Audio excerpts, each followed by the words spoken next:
Hello everybody, today we're going to talk about one of the most insane cases in American criminal history, the North Hollywood Shootout. The North Hollywood Shootout took place in the early hours of February the 28th, 1997 in Los Angeles, California. In less than an hour, what was supposed to be a simple bank robbery became one of the largest gunfights in law enforcement history. One of the most interesting details of the entire case is that nearly the entire shootout was caught on camera, meaning that now we can go back, watch the entire thing play out for ourselves, and decide exactly what went wrong. And we're going to do just that today. We're going to look at the criminals themselves, everything that led up to and happened immediately after the shootout, and piece by piece break down the events of that eventful day. And if you're not familiar with the events of that day, I cannot stress to you how much this looks like something out of an action movie, and I mean that in the best and worst way. So if that sounds interesting to you, stick around as we break down one of the most remarkable cases of a heist gone wrong. But before you hear me go on another unhinged rant, let's make sure you're hearing it the right way with today's sponsor, Raycon earbuds. With the best audio quality and the best package available, it's no mystery why Raycon earbuds has over 48,000 5-star reviews. With the noise isolating design that amplifies your sound, Raycon is a fantastic package at half the price of their competitors. And thanks to the oily rubber look and feel of the earbuds themselves, not only are they very comfortable, but as you can see, they're very discreet and low profile while you're wearing them. And it's because of that design that whenever I sit down to edit or watch a YouTube video, they remain comfortably in my ear and I don't even notice. And as a matter of fact, because of that design, no matter what you do or however you turn or whatever way you move, the Raycon earbuds will never fall out. Raycon earbuds also offer a 32-hour battery life with 8 hours of playtime, which is perfect for unhinged conspiracy rants on YouTube. Raycon earbuds also offer a large push button on the side of the earbud itself, so if you need to skip ahead in the music or pause the song or turn up the volume or even pick up a call, you can do all of it without ever touching anything besides the earbud itself. And thanks to Raycon, if you go to the link in the description today at buyraycon.com/Wendigoon, you will be able to get your order for 15% off. That's right, just go to the link in the description at buyraycon.com/Wendigoon and you will be able to get this fantastic offer for 15% off. What's not to love? Thank you all so much for watching the ad. Thank you so much to Raycon for sponsoring the video. It really does mean the most. Hope you all check them out. Link is in the description, and we are back to the video. We are going to go ahead and get into it, but as always, thank you for watching. Now before I dive into the details, I want to say a lot of this information comes from NorthHollywoodShootout.net. The writers over there have not only done a phenomenal job at compiling evidence and sifting what is good information and what's bad information, but they've also created series of charts and diagrams of the events of that day that make it a lot easier for me to get across to you and hopefully a lot easier to understand. I'm going to link the website in the description, so if any of this interests you, go check them out, donate if you feel like it. I certainly did, because I know how hard this research can be and I'm really blown away with the effort. And also, I'm going to be my normal joking self through this thing, and if at any point you feel I'm being disrespectful of the victims or lives lost that day, just wait to see how this all played out. Our subject of this story is a bank robbery in Los Angeles, which isn't anything outstanding in itself. From the 70s to the 90s, bank robberies were all the rage. To give you an idea, in 1991, across the entire United States, there were 9,388 bank robberies, or in other words, a bank robbery every 16 minutes. Nationally, there was over $60 million lost every year to robberies, and that's with an average takeaway of about $6,000. Because, you know, the vast majority of bank robberies are guys running in with a gun, taking a couple hundred from the teller, and then trying to leave. Probably running into the glass door on their way out too. But every now and then someone would score it big, which is what would drive the numbers up. And not only were the large cash amounts enticing to would-be robbers, in the 80s the police said that they were catching about 25% of bank robbers. So statistically, you could walk into a building full of money with a gun and be pretty okay. In the early 90s, the government tried to curb this by de-incentivizing incentivizing bank robberies. Transportation and storage of money became more secure, guards were more common at bank locations, and on the legal side of it, charges went from a few years jail time to up to 25 years in prison for armed robbery. And as things like forensics developed, that 25% number jumped up to around 53. Part of the reason they cracked down so hard on it was because in high population areas like LA, bank robberies had become a weird kind of pyramid scheme. Around 89, there was this epidemic where these gang leaders would get like crack addicts and homeless people off the side of the road and then give them a gun and then have them walk into a bank and rob the place with a note that was also written for them by the guy who, gave them the gun. So they just walk up to the teller, hand the note, teller would hand the money, and they'd walk away like it was a McDonald's. So if bank robberies are so easy, you don't even have to be at the bank to rob it, someone should probably do something. In 1992, one gang called the Rolling 60s claimed 363 bank robberies in that year alone. Or in other words, one gang was robbing a bank a day with 2 vacation days. LA was so bad that in 1991, remember that 9,388 figure I gave earlier? Well, 1 in 4 of those was in LA. Think about that. You have this data for the entire United States, and if you remove one city, it drops by 25%. It was so bad that in LA in 1992, there was a robbery every 42 minutes. Why would you work at a bank? I'll get off this tangent in just a minute, but I decided real quick, how many banks are there in LA? And the first thing I got linked to was bank robberies, because of course I did. And this site is telling me that between 85 and 95, there were 3,500 banks in the region that were robbed 17,106 times. Meaning that if you worked at a bank in LA for those 10 years, statistically you were robbed at gunpoint 5 times. At what point do you just not use money anymore? Bro, one day in 1992, there were 28 bank robberies in one day. Oh my word. So, suffice to say, it was bad. Hence, all of the crackdowns on bank robberies that I mentioned a moment ago. Now, this had 2 effects.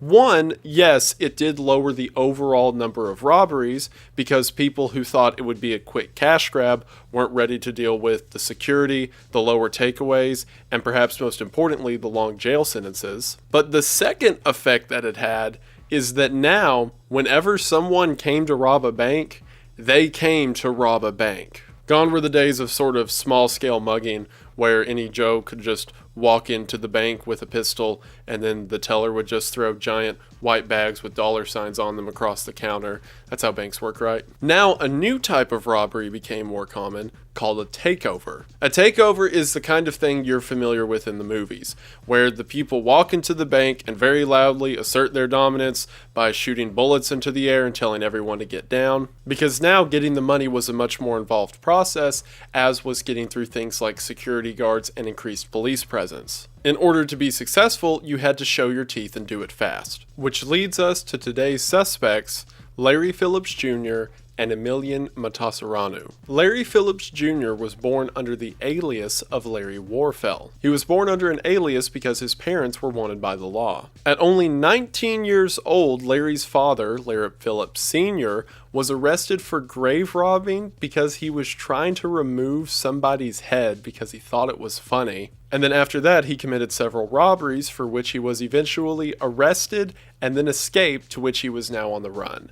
So, Junior had a great role model growing up. Other stories claim that his mother was a criminal as well. However, at the very least, she was okay with her husband's doings. His dad was finally caught and arrested the day after Junior's 6th birthday. And throughout his upbringing, Larry had a hatred for law enforcement and authority. Emil's childhood wasn't as catastrophic, however, it certainly wasn't ideal either. Emil was born in Romania, and at the age of 10, he immigrated to the United States with his parents. He was the new kid at school, which caused him to be rather withdrawn and quiet. While all the reports indicate that he had a healthy and wealthy life at home with his parents, he wasn't doing well socially. One neighbor stated in an interview that whenever Emil graduated high school, he threw a party and no one showed up. Also know just because I said that, someone's going to be like, oh, poor sad boy bank robber shootout man. His mother said the one hobby that her son ever really had was firearms, which, I think in and of itself is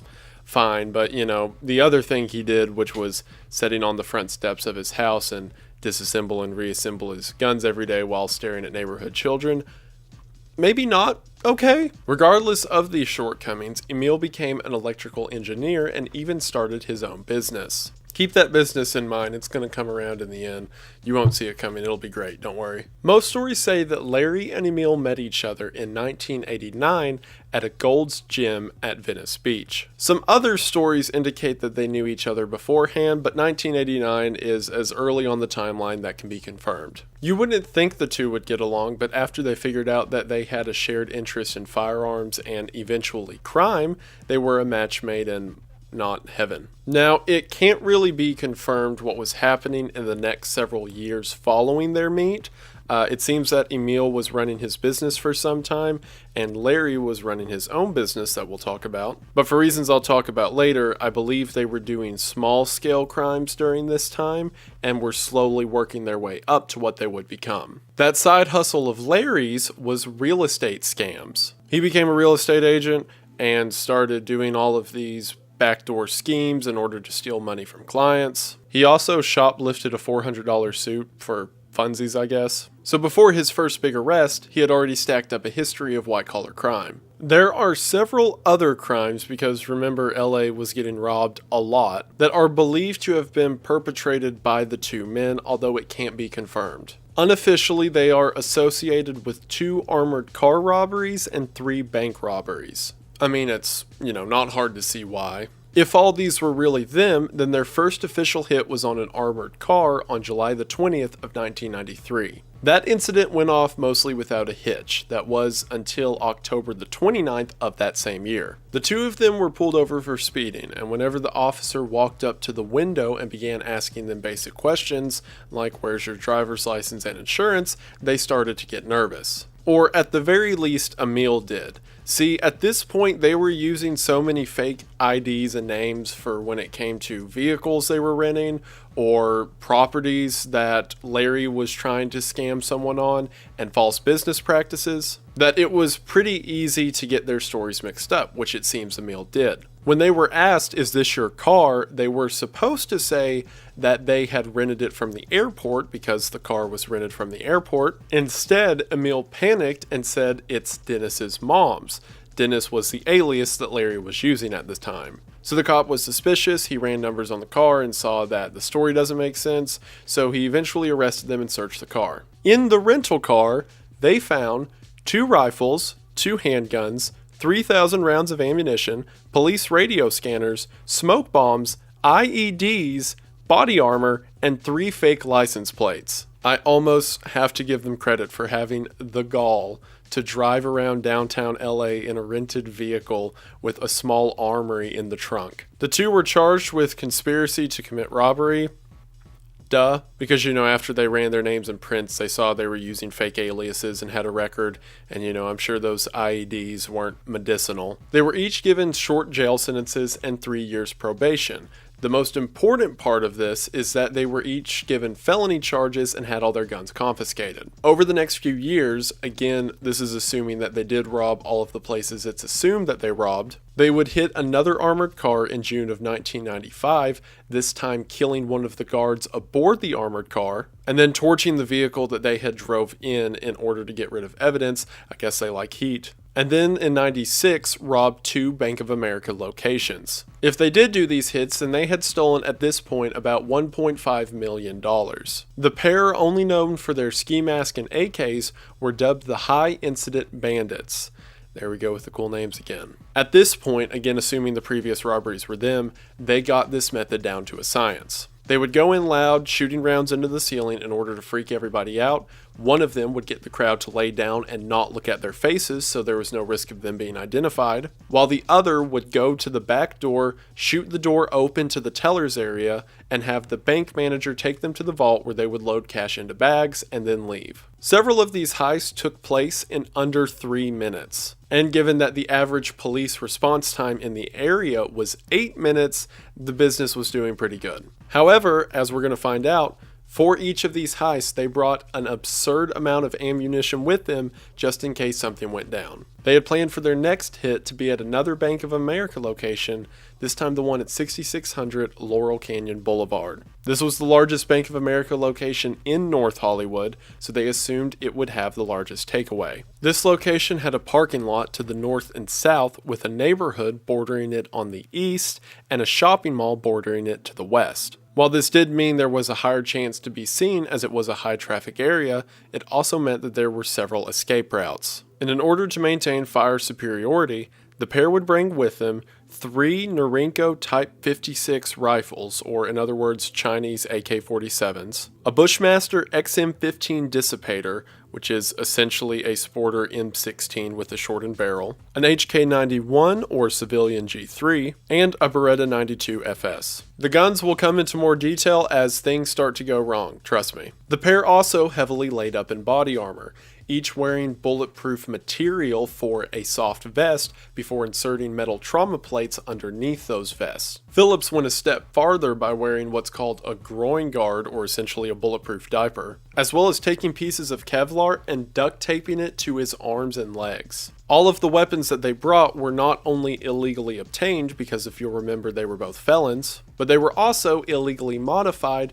save for the Beretta and the HK91. If anything were to go down, the men would essentially become walking juggernauts, and as we're going to see, that's exactly what happened. Each of the men wore gloves in order to hide their fingerprints, so the gloves had sewn-in watch faces so that they could time the robbery itself. So, on February the 28th of 1997, the two men pulled into the north parking lot at 9:16 a.m. To calm their nerves, the two downed phenobarbital before they walked in. Phenobarbital is typically an anti-seizure medication, but for what they were using it for, it was a very intense nerve suppressor. The two set their timers for 8 minutes and then exited the 1987 Chevy Celebrity. Completely kitted out, the two made their way to the sidewalk and then began to walk into the Bank of America. And that 8-minute timer probably would have been okay if it wasn't for a patrol car that just so happened to be driving by at the same time. The patrol car saw the two guys in ski mask, bulletproof armor with rifles walking into the building and figured it was a problem. Walking into the front door, there was a man using the ATM who Larry grabbed, threw on the floor, yelled, "This is a holdup," and began shooting into the ceiling. Larry kept shooting and telling everyone to get down, while Emil ran to the teller door, shot the lock off, and then grabbed the assistant manager. As soon as the two had walked in, the teller hit the panic button, although that didn't really matter because again the patrol car already saw them, and Emil made his way with the assistant manager to the vault to start loading the bags with money. Now, as mentioned earlier, a lot of these robberies only took a couple minutes. However, due to the recent string of robberies, a couple probably committed by Larry and Emil, the banks had changed procedure. So now, instead of just opening one key and all the money was there for the taking, money was composed into these small individual lockboxes. Because of that, it took way longer to load the bags with money than it had previously. On top of that, the pair had planned to hit the bank this Friday morning because there was supposed to be a money delivery a few hours earlier. However, again, because of the string of bank robberies, deliveries were purposefully sporadic. So Emil kept yelling at the assistant manager to give him the rest of the money because he thought there was more even though there wasn't none,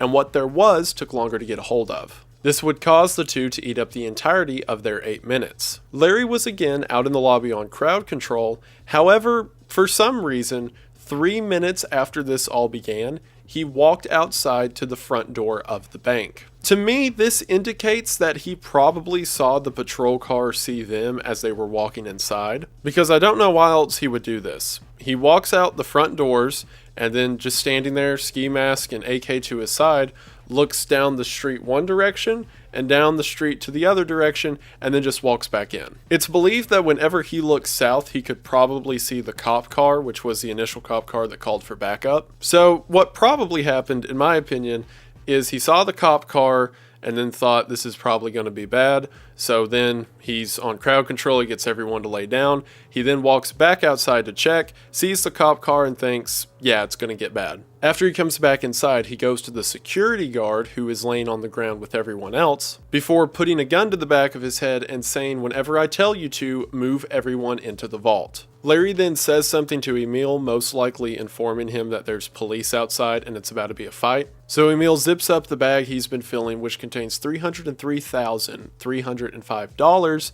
as well as 3 dye packs. Dye packs, for those that don't know, are these little packets of dye that are made to explode if something's stolen or taken away, so that it becomes unusable and traceable for whoever stole it. I'm sure Emil wasn't aware of this, and after a short discussion with Phillips, they changed their game. While all of this is happening inside, on the outside, police are taking up defensive positions around the front door of the bank. I also want to mention really quickly, I looked at so many different interviews and documentaries and websites in preparation for this, and this always happens with stories or cases I read about, that some information's wrong, but like entire documentaries had no idea what they were talking about. Like, the majority of them conflicted with the footage that is clearly visible and just said that the pair did things that they did not do. One of the documentaries said that the two split up at one point and Emil walked out of a door that doesn't actually exist. One of them claimed that Emil was so intoxicated on the barbiturates that he passed out at one point, which he did not. And one of them claimed that Larry tried to kill Emil. No. It was too dumb not to mention. I had to get that off my chest. Especially before this whole situation goes from bad to worse, which it's about to right now. So the first wave of officers has now made their positions in front of the bank, and Emil is currently trying to bust open the ATMs in order to get some more money. So Larry steps out of the bank, now seeing more police cars lined up in front of him, and just starts shooting. Again, his AK had been illegally converted, so it was just full auto fire in the middle of a busy street in LA at 9 in the morning. See, for those that don't know, police were not allowed to carry rifles in their cruiser during this time. Because of that, nearly every officer at the scene only had a Beretta M92 or a Smith & Wesson revolver, meaning the largest caliber that the police had on hand was this, a 9mm bullet. For a comparison, one of the guns that Larry used was an HK91 chambered in .308, which, if this is a 9mm, this is what they were carrying. Now, normally up close, it doesn't matter, a bullet's a bullet. However, this gunfight took place from several hundred feet away, and Larry and Emil were decked out in body armor. Meaning, even if a police officer managed to hit an insane shot from 200 feet away with a handgun, the armor would catch the round. And meanwhile, Larry and Emil were able to pierce through the doors of police cars. So for the first 4 minutes, Larry's just standing outside, shooting a lot, and then reloading, and then shooting again without really worrying about cover. And the police on the receiving end were essentially pinned down and taking on casualties. Several officers and civilians were receiving gunshots to the legs and arms. The police began retrieving shotguns from their vehicles, but again, at the distance, they didn't do much, and what they did do, the armor stopped. One officer who was wounded stumbled into a dentist office that was located in the West Strip Mall. And as he stumbled into the door bleeding, the dentist began to patch him up as his partner stood inside and watched the door with a shotgun. After 4 minutes of this,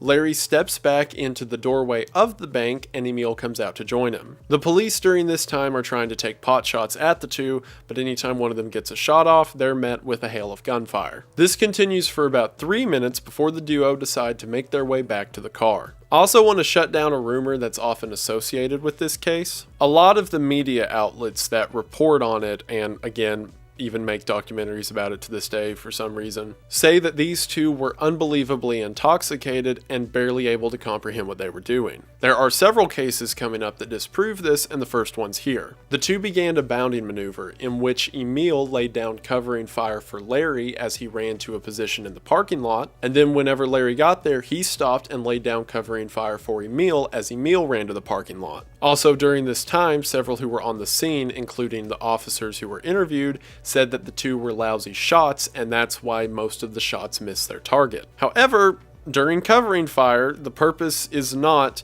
to wait for someone to pop up and then fire, it's to lay down enough shots so that they never have a chance to fire. The two were very skilled and very well thought out when it came to their strategy, which is what makes the following several minutes all the more interesting. As Emil began to follow Larry to the parking lot, about 6 feet after leaving the door, the dye packets exploded. Now, what Emil did not know, or at least didn't realize in the heat of the moment, is that most of the money was fine as it was still wrapped in plastic. However, Larry, thinking that it was all ruined, dropped the money bag. Also, during this time, all the officers on the scene had their own events going on. For example, one officer that was shot in the leg pulled off his gun belt and used it as a makeshift tourniquet to stop the bleed. And upon rounding the corner to the parking lot, Emil finally took his first effective hit when he was shot just above the eye. This was also around the same time that media helicopters began to arrive on the scene and film from the air. During the video, you can see Emil grabbing his head and then touching the hood of the white car next to him and the clearly visible blood print. It seems that getting shot in the face highly discouraged Emil from continuing the fight. At this point, it's believed the two had taken several rounds with the body armor, but the face is a big deal. After this, Emil goes and sets down in the car. It's unknown if he did this in order to leave or if he was just trying to gather himself. But either way, Larry was certainly not leaving as he made his way to the trunk and began resupplying on ammo. Now, what happened during the next 20 minutes is a mystery. There seems to be a conversation happening between the two on the ground, but we can't be sure what it is. Regardless of what Emil's intentions are in this moment, it seems that Larry is ready to fight. He keeps sweeping the areas where he saw gunfire coming from earlier, as well as checking the streets to which police could be coming down, as well as coming around the building and checking the drive-through lane. All the while, when he goes to these corners, he continues firing shots. Now, it's not known if Larry was doing this for strategic purposes. Perhaps he thought the only way he could get away is if he took out some of the resistance as he did it, or if he just decided that this was going to be his Alamo and he was going to take some guys out while he's on his way. Now, at this exact point in the gunfight, whenever the two of them are by the vehicle, it's very possible that the two could have driven away. The police who were there were pinned down and couldn't do anything to stop them. One officer even remarked over the radio that if they try to leave, don't shoot. Now, could they have gotten away long term? Probably not. There were 6 helicopters watching them at this time, but that's like a long-term problem. He was probably worried about the short term. Or at least he should have been. Maybe Larry just didn't know his situation and was convinced the police would show up around the corner at any minute. He was partially right as one cop made his way along the cement wall that separated the bank from the neighborhood to the east, and upon seeing him, Larry let out several rounds towards the wall he was hiding behind. During this time, Larry was hit at least 3 times, with one of them believed to have hit him in the side where his armor wasn't protecting him. Either from the drugs or the adrenaline, though, it didn't seem to bother him. At this same time, everywhere around the pair was being locked down. The streets were being shut down several blocks away, and all the schools in the area went into lockdown. Again, during this time, the police guns didn't really do anything. So a few police drove down to a local place called B&B Guns and barged in asking the owner for more firepower. The owner gave them 5 Colt Sporters, 2 Remington shotguns, and several magazines. At the same time, even though the surrounding roads were shut down, paramedic crews began to make their way in and try to help the injured. At this point, it seems that Larry had ran out of ammo for the belt rig that he was using. So he walks to the back of the car, again Emil still sitting inside, and Larry ditches his gear and pulls out the HK-91 that had yet been used. He then grabs several magazines for it and continues to fire. However, at one point, he reaches into the car, possibly to tell something to Emil or grab something from Emil, when an officer stands up and shoots him in the arm. Larry continues to fire rounds, but for the rest of the gunfight, he can be seen using his left arm to support the rifle rather than hold it. At least not hold it with any efficiency. It was possible at this point, now that his support arm was down, that he realized it was about to get bad. In either frustration or trying to get them out of the airspace so they could escape,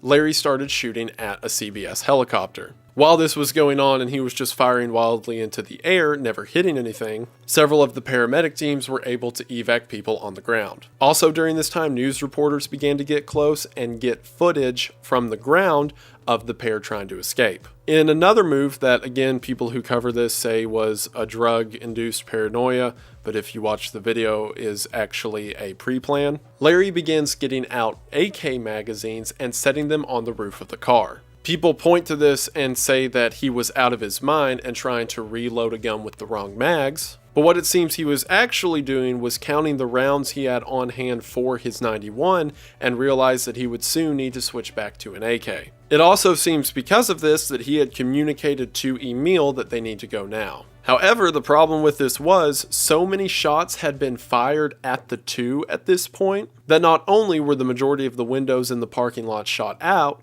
but the Chevy had 2 flat tires. While Larry is reloading the HK, Emil slides over to the passenger side of the bench seat and begins giving covering fire. It's during this time while walking around the side of the car that it seems Larry was hit 3 times. He then began to fire back, seemingly unfazed. However, many believe that this was the killing blow. And not for the round that Larry took, he was only shot in his hand and seemed to be okay, I mean his left arm was down anyway, but because of the round that hit his gun. Again, Larry was using an HK91, and for YouTube this is airsoft or something. The furniture's different, but the operation of this one's the same. The HK91 has a short mag well that you load your magazines into so that they can feed rounds into the gun. In a rather bizarre malfunction, his gun was shot right there at the front of the mag well. This created a sort of divot in the gun itself so that the magazine became trapped inside of it. So he couldn't get the old magazine out when he needed to reload, and he certainly couldn't put a new one in.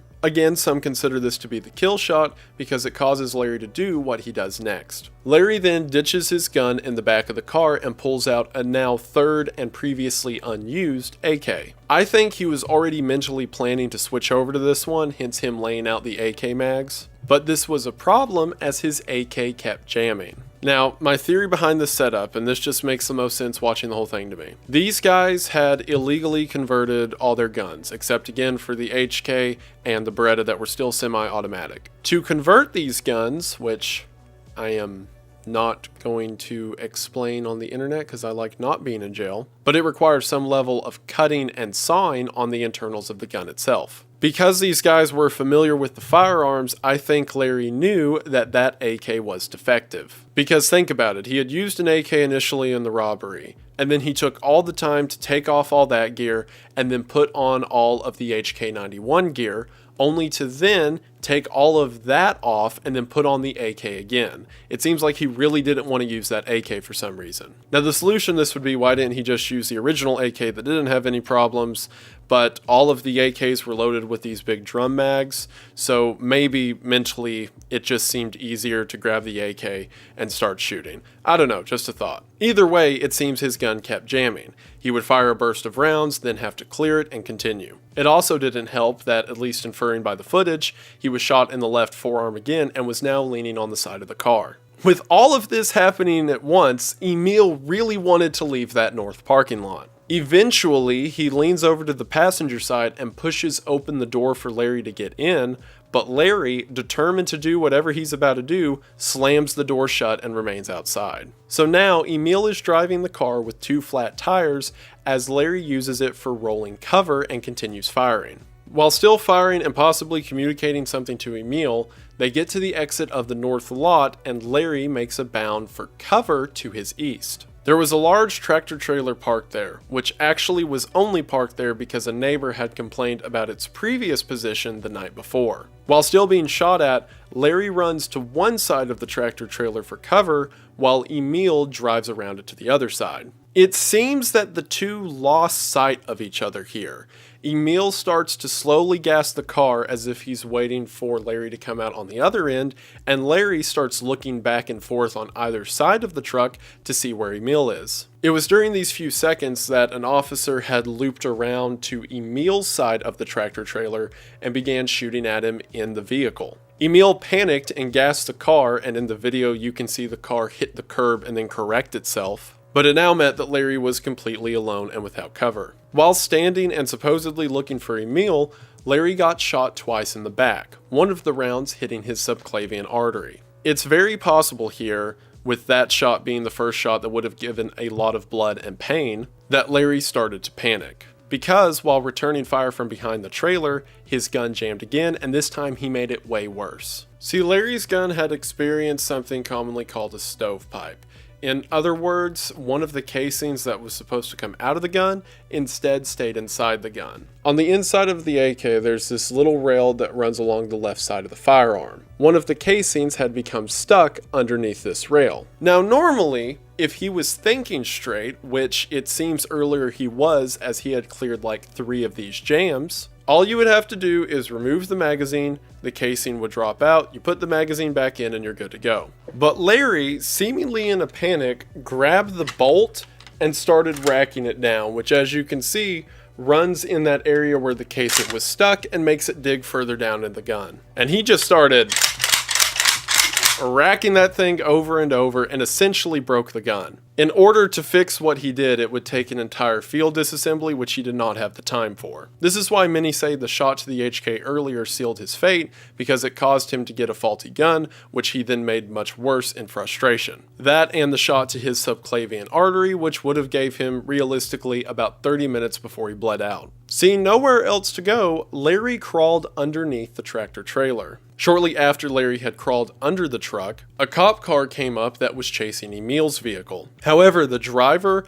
looked towards the tractor trailer and saw Larry hiding underneath it. So they quickly got out of the car, shot towards Larry, and probably hit him another 2 times. I think it was during this time Larry really put together that this wasn't going to end well. He went from his very tactful and straightforward idea to a much more sloppy, casual walk. He drew his handgun from his shoulder holster and began firing it one-handed at the police. In his left hand, for some reason, he was holding an HK magazine as if he was going to make it back up the road to the car and get the gun back out. It's possible at this moment that the lack of adrenaline and blood loss was getting to him. He continued to exchange shots with the police until one of the police rounds hit him in the hand, causing him to drop his gun. It was at this moment, having been shot, as we're going to see, a lot, bleeding everywhere, and now being shot in both of his hands and his gun laying on the ground, that Larry decided it was over, and also that he wasn't going to jail. So Larry leaned over, picked up the gun with his injured hand, and took his own life. The police, not able to see anything from their angle, had no clue if the guy was crouching down to reload or laying down to take a shot, so they just kept shooting him as he laid on the ground. This is a darker video, I'm just now realizing, but hey, monetization, who needs it? I also have to mention this side story because it's hilarious. The house that was immediately next to, or on the corner of, where the shooting took place, had a man and his housekeeper there at the time, and the housekeeper kept trying to leave, and the man was saying, no, you can't, there's like a gunfight going outside, and the housekeeper, who was from South America, said that he was being a wuss because this happened all the time where she's from, and he needs to quit being a baby about it. So then while the two of them are having this argument, literally like 10 feet away outside, the shootout just ended with Larry. So the police come to the door for some reason and ask if they can use one of the man's bed sheets to cover up the body of Larry. And the man was like, no. Which, understandably, imagine if a guy comes into your neighborhood and decides to turn it into Desert Storm, and the police are like, we really need to, be respectful of him. Like, no! I'm not ruining my wife's linen sheets just so he doesn't have to get some sun. I'm sure he's not complaining. So now the only person who's left is Emil. Also at the same time, SWAT had finally arrived to the scene. SWAT didn't mobilize towards the bank until the second report of an officer down. Again, as we established earlier, if SWAT arrived at every bank robbery in LA, they would have to be deployed several times a day. So now that the main gunfight was over, the SWAT officers were in cop cars just driving through the neighborhoods around the bank itself because everyone was on the hunt for Emil's car. So it was essentially a giant game of Pac-Man. Emil, who has been slowly rolling his car in intervals, then gets out of his car and looks back towards Larry. Now, at this point that he did this,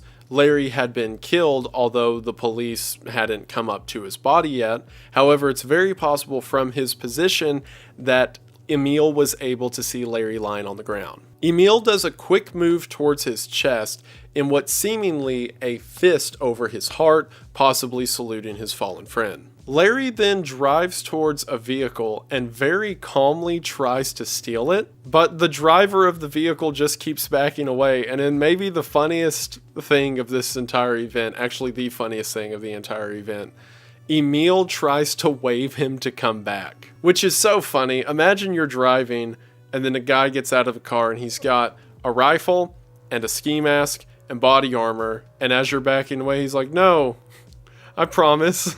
It's from here that Emil does something I can only describe as car shopping. He pulls in front of one car and then stops, backs up, and keeps driving. And then he pulls in front of another car and then stops and then hits another car and then pulls away. Eventually, he sees a Jeep and decides to steal it.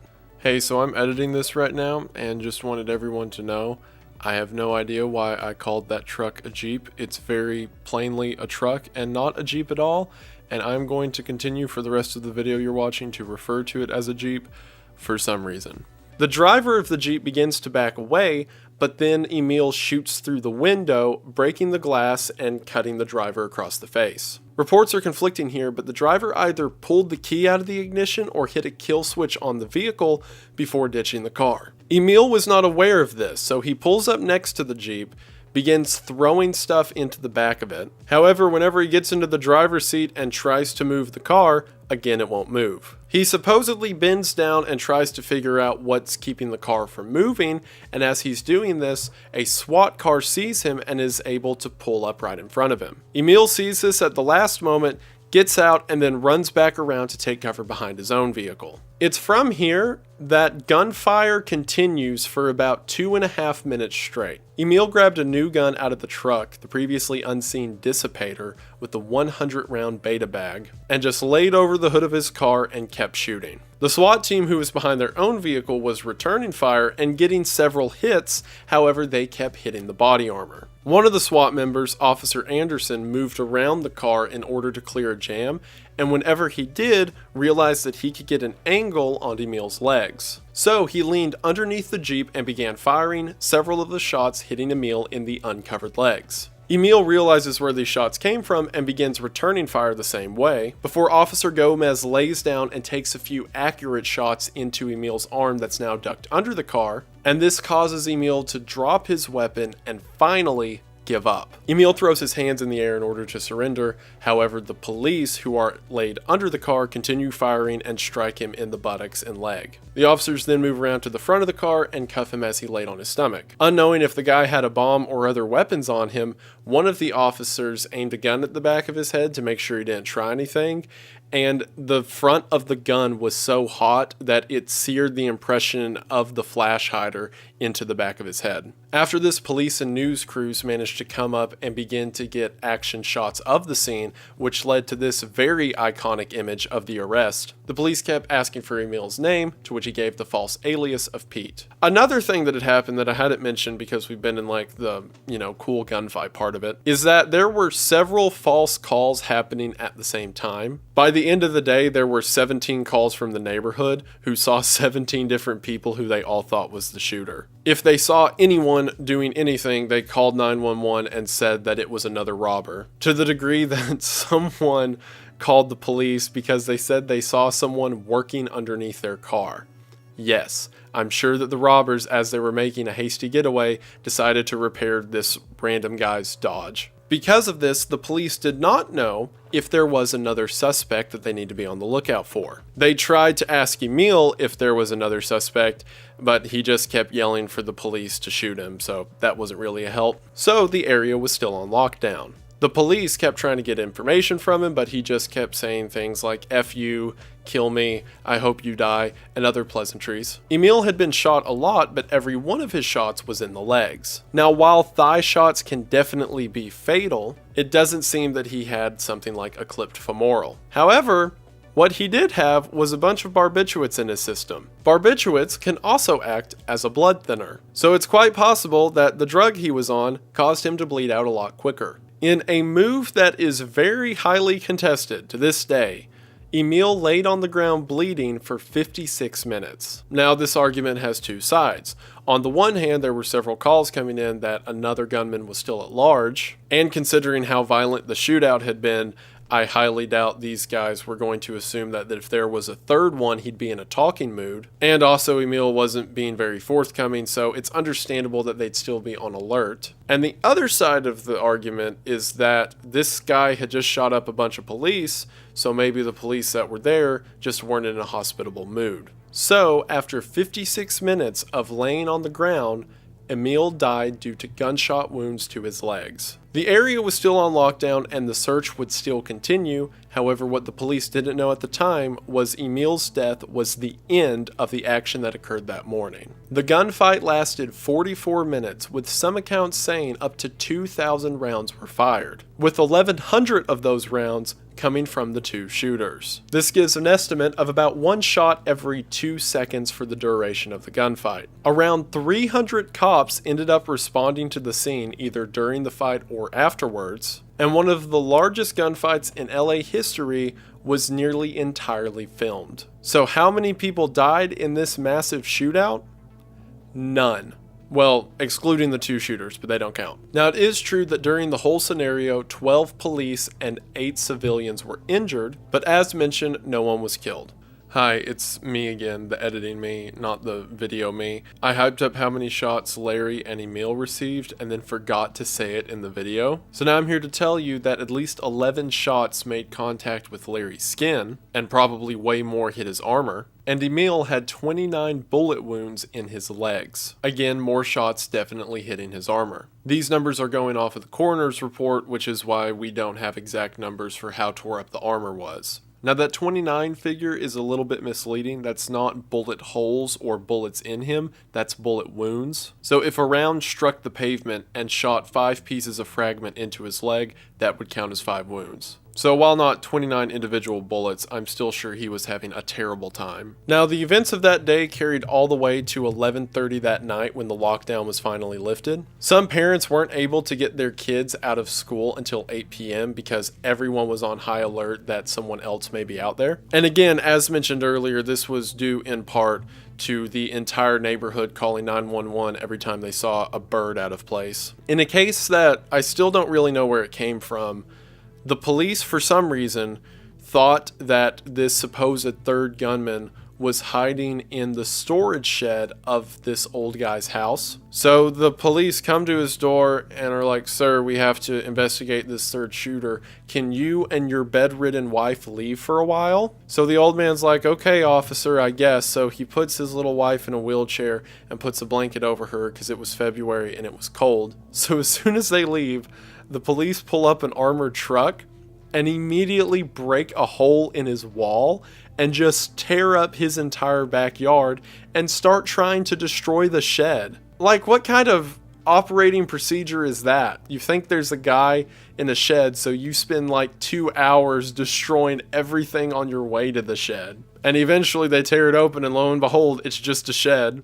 And then that old couple's son found them wandering around the neighborhood at 7 p.m. that night. Like, what a just mean thing to do. Also, to continue the police's weirdness, whenever they thought there was a third gunman, they decided to have a low-flying helicopter fly over the neighborhood and loudly announce from the megaphone to give up because your accomplices have been captured. Imagine if you were just at home and didn't know what was going on, and then you walk outside to a helicopter 20 feet over your head telling you to surrender. Now, there's a couple mysteries to this case that I think would make a good bow to the whole thing. One of them is the story I just mentioned, the story of Emil bleeding out for 56 minutes. One of the reasons that he was allowed to bleed for 56 minutes is because there was a lockdown on the area, so anyone who wasn't police was not allowed in or out. While several medics who were closer to the bank decided to break that rule in order to help people, at one point they even commandeered an armored vehicle and began driving around the front of the bank picking up people who needed aid,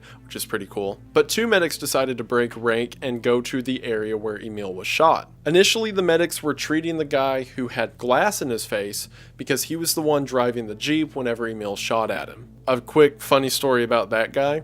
After he got out of the Jeep, he ran to the first house that was near him and began banging on the door and asking the person inside to let him in. However, the person who was inside was a 60-year-old lady who turned to her front door and saw a man with blood all over his face banging on it and called the police that there was a madman outside. Whenever the 2 medics arrived, they saw Emil laying down next to the car and he wasn't moving, so the medics just thought that guy was dead. However, as they were treating the driver, who they said had minor wounds because it was just glass tearing at his face, they saw Emil move, so the 2 medics immediately began to run towards him. As the medics were running towards them, a lieutenant stopped them and said, "What are you guys doing here? Don't you know there's another gunman nearby?" So the 2 of them got out of there thinking that they were in immediate danger. However, they remarked afterwards that this was weird because at this point all the cops had their gun holstered and were just casually standing around. That lieutenant would later say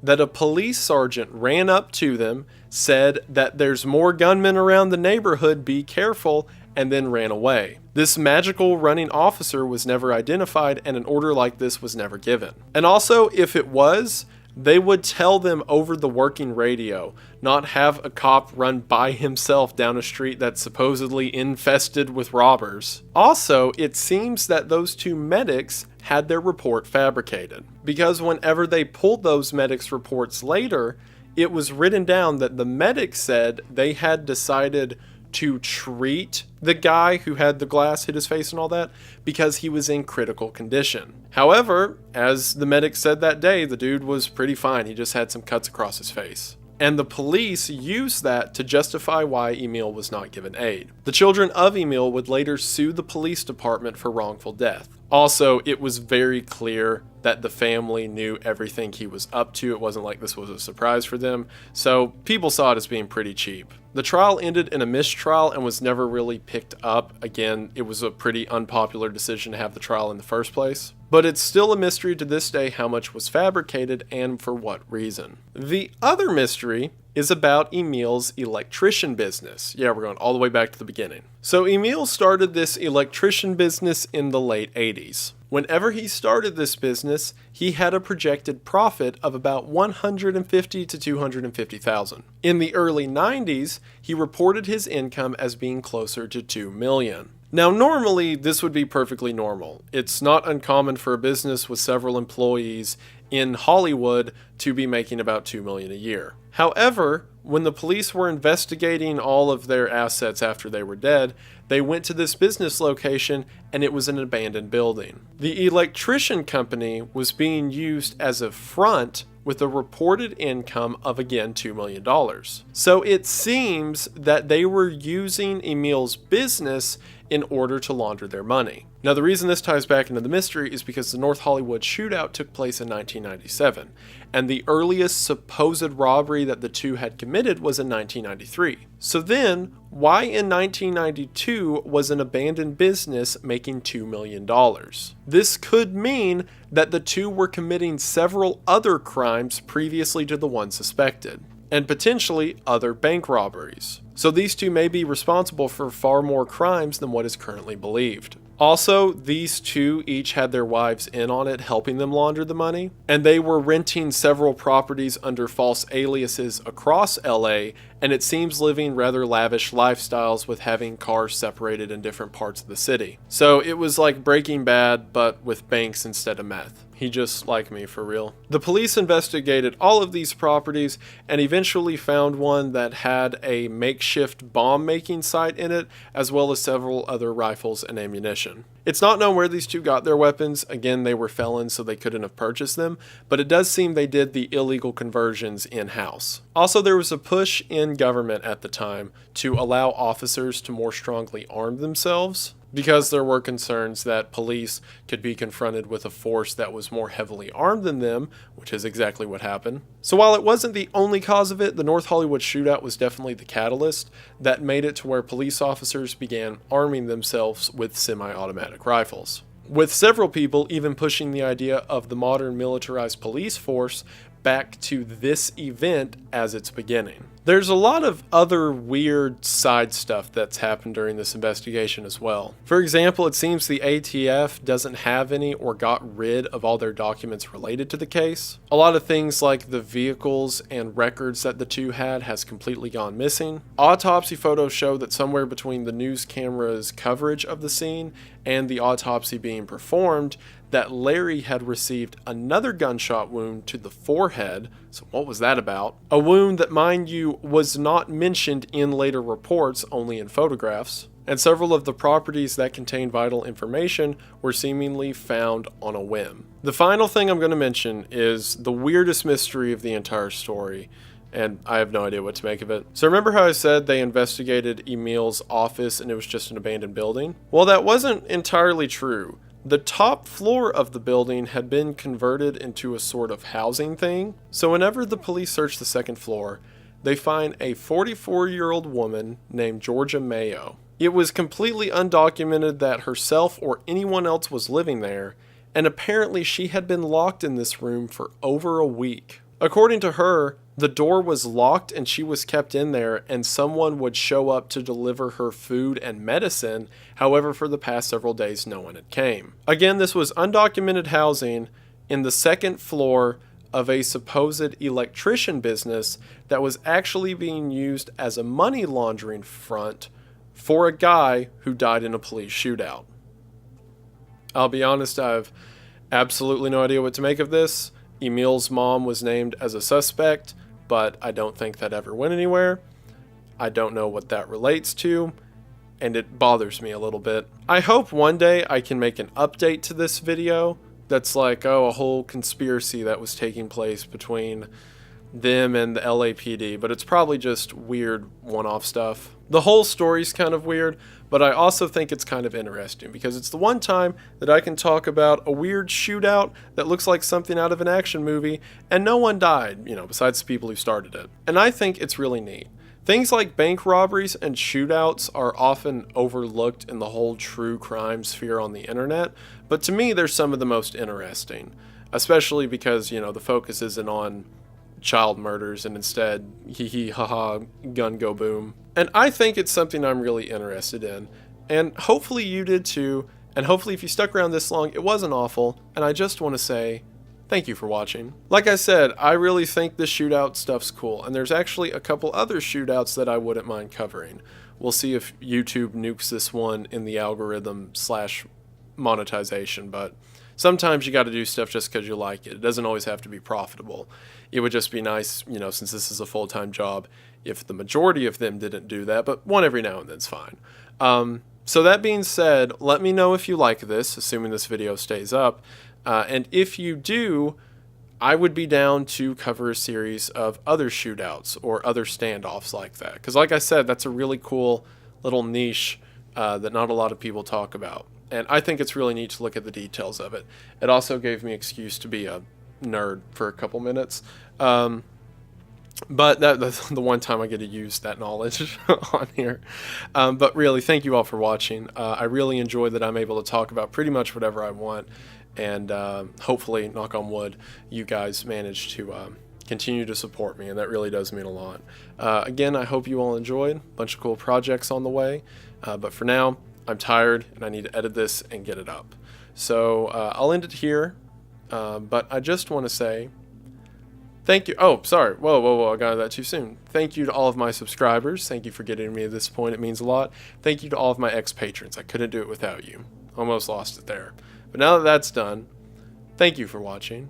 I hope that you enjoyed, and I will see you in the next one. Bye.